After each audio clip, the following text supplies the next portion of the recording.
tanggal 16 Oktober 1945, wadah Gerakan Muda Bajeng diresmikan di Palleko, Polong Bangkeng, dan mengangkat Haji Prajonga Daengale Kareng Polong Bangkeng sebagai pemimpin gerakan ini. Pada tanggal 5 Desember 1945, Ranggong Daeng Romo diangkat menjadi Komandan Barisan Gerakan Muda Bajeng, yang kegiatannya tidak hanya pada bidang kemiliteran, tetapi juga di bidang pemerintahan dalam usaha mempertahankan kemerdekaan. Gerakan Muda Bajeng beberapa kali mengalami bentrokan senjata dengan Belanda. Tanggal 21 Februari 1946, dengan kekuatan sekitar 100 orang, Ranggong Daeng Romo menyerang tempat serdadu Belanda di Papa Takalar. Pada tanggal 22 Februari 1946, dengan kekuatan sekitar 300 orang, Ranggong Daeng Romo memerintahkan penyerangan terhadap musuh yang ingin mendirikan kubu pertahanan di Polleke, sehingga pihak musuh meninggalkan tempat tersebut. Pada tanggal 1 Maret 1946, ia memimpin langsung penyerangan dan pertempuran dengan patroli Belanda atau Nika, sehingga menewaskan 20 orang.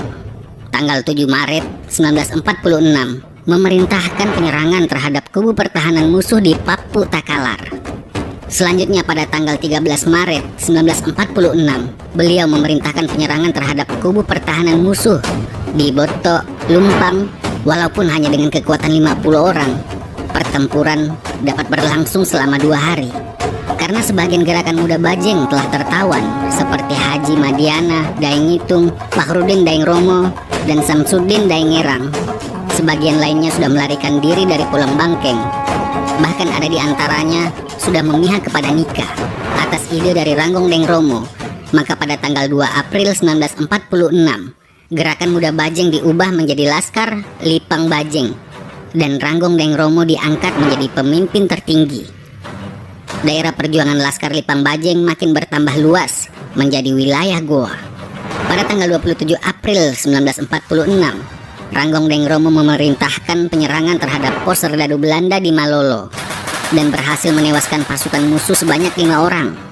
Selanjutnya pada tanggal 21 Juni 1946, beliau memerintahkan penyerangan terhadap musuh di Timbuseng, dan penyerangan tersebut menewaskan 7 orang pihak musuh. Sedang di pihak Lipang Bajeng, 1 orang meninggal dunia. Pada tanggal 17 Juli 1946, terbentuklah Laskar Pemberontakan Rakyat Indonesia Sulawesi atau LAPRIS, yang mempersatukan kelaskaran yang selama ini berjuang secara terpisah di daerahnya masing-masing. Tercatat ada 19 kelaskaran yang bergabung, dengan pusat markasnya di Polong Bangkeng, Takalar.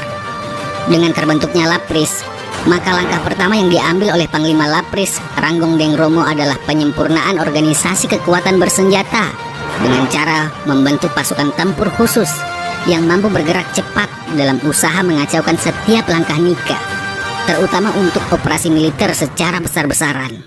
Serangan mereka kepada tentara Belanda pun dapat ditingkatkan. Hal ini membuat pihak Belanda mendatangkan tentara-tentara khusus yang dikomandai Kapten Raymond Westerling untuk meningkatkan operasi-operasi militer Belanda. Pasukan khusus yang terkenal kejam ini tidak segan membunuh rakyat tanpa pandang bulu. Untuk membantu perlawanan pasukan LAPRIS, Tentara Rakyat Indonesia atau TRI secara diam-diam memasuki wilayah Sulawesi Selatan. Mereka pun menggelar pertemuan dengan pimpinan kelaskaran di Sulsel, di Paceke, pada tanggal 20 Januari 1947 untuk membentuk sebuah divisi pasukan yang diberi nama Divisi Hasanuddin. Oleh karena itu, sebagai Panglima LAPRIS, Ranggong Daeng Romo mengeluarkan instruksi untuk melancarkan perlawanan umum terhadap Belanda. Kemudian pada tanggal 21 Februari 1947, Ranggong Daeng Romo memimpin perang menyerang Belanda. Gerakan berupa pengacauan, sabotase, dan serangan pendadakan terhadap semua kedudukan Belanda sebagai jawaban terhadap Westerling. Akan tetapi, pada tanggal 27 Februari 1947, pasukan Belanda berhasil mengobrak-abrik kedudukan pasukan LAPRIS di Gunung Lengkese, Polong Bangkeng. Dan pada pertempuran tersebut, Ranggong Daeng Romo gugur dalam perlawanan mati-matian untuk mempertahankan daerah dari serangan pasukan Belanda. Jenazahnya dimakamkan di Kokmara, Polong Bangkeng, Takalar, tanggal 12 Agustus 1949. Ranggong Daeng Romo diberikan tanda kehormatan bintang gerilya dengan pangkat Letnan 1 Berkat jasa-jasanya pada negara, berdasarkan SK Presiden Republik Indonesia tahun 2001, Ranggongbeng Romo kemudian dianugerahi gelar pahlawan nasional.